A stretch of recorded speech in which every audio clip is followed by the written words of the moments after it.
আসলে সুন্দরবনের মধু যে পরিমাণ বাজারে ছড়ায় পড়ছে, আসলে কি এতটা সস্তা বা এতটা পাওয়া যায়?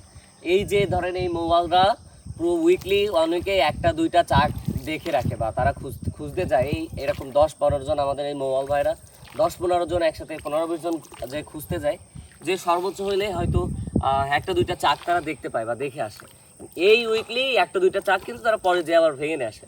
সো যখন আপনার এ বাজার সে বাজার কত হাজার হাজার কেজি মধু পার ডে হচ্ছে সেল দিচ্ছে, তারা কি এসে আপনার মধু এখান থেকে ভাঙে? তারা কি করে জানেন? যারা ওই যে চাষ করে বা যারা হচ্ছে সোর্স করে রেখে দেয়, তাদের কাছ থেকে মধু কিনে নিয়ে যায়, তারা অফিস থেকে ভিআইপি ভাবে সেল দিচ্ছে। বাট আমরা কিন্তু ওইটা করতেছি না।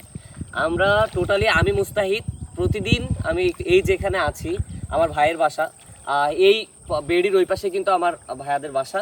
সো আমি কিন্তু এইখানে পার্মানেন্টলি আসি। আমাদের এই একটা রুমও নিয়েছি অলরেডি, অর্থাৎ আপনাদের মধুর জন্য, নাচের জন্য একটা অফিস নিয়েছি।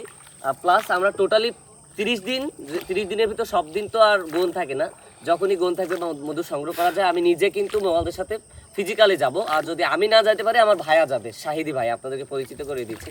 শাহিদি ভাই কিন্তু যাবে, অর্থাৎ ফিজিক্যালি আমরা অ্যাটাচের থেকে আপনাদেরকে মধু দিব ইনশাল্লাহ, বা আপনাদের কাছে মধু পৌঁছাবো। সো আমাদের দোলাব বাজারের সাথেই থাকতে পারেন, দোলাব বাজারের সাথেই থাকবেন। দোলাব বাজারের ওয়েবসাইট থেকে যে কোনো সময় মধু সংগ্রহ করতে পারবেন নিঃসন্দেহে।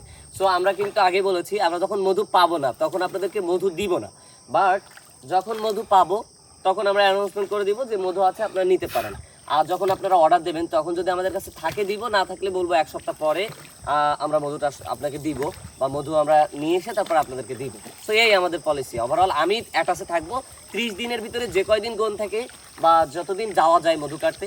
আমাদের এই পুরো গ্রামে কিন্তু মৌয়াল ভরা, সবাই মৌয়াল, মানে তারা মধু মাছের উপরেই নির্ভরশীল।